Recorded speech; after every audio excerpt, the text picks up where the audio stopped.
हा व्हिडिओ सध्या 10वीत असणाऱ्या मुलांच्या पालकांसाठी. आपला मुलगा किंवा मुलगी सध्या 10वीत शिकत असेल तर 10वी नंतर पुढे काय याबद्दलची चर्चा आपल्या घरी होतच असेल.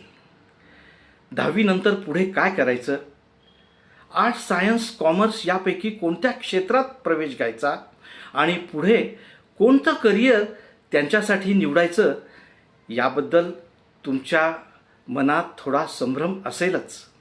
परंतु हे सर्व ठरवताना मुलांच्या केवळ बौद्धिक क्षमतेचा विचार करू नका, तर त्याचबरोबर मुलाची आवड, व्यक्तिमत्व आणि क्षमता यांचाही विचार होणं खूप गरजेचं आहे. आणि आता हे सर्व ठरवणं अतिशय सोपं झालं ते म्हणजे F1 HR अकॅडमीच्या करिअर ब्ल्यूप्रिंट टेस्ट यामुळे. अधिक माहितीसाठी खाली दिलेल्या या फोन नंबर्सवर कॉल करा आणि आपला संभ्रम दूर करा.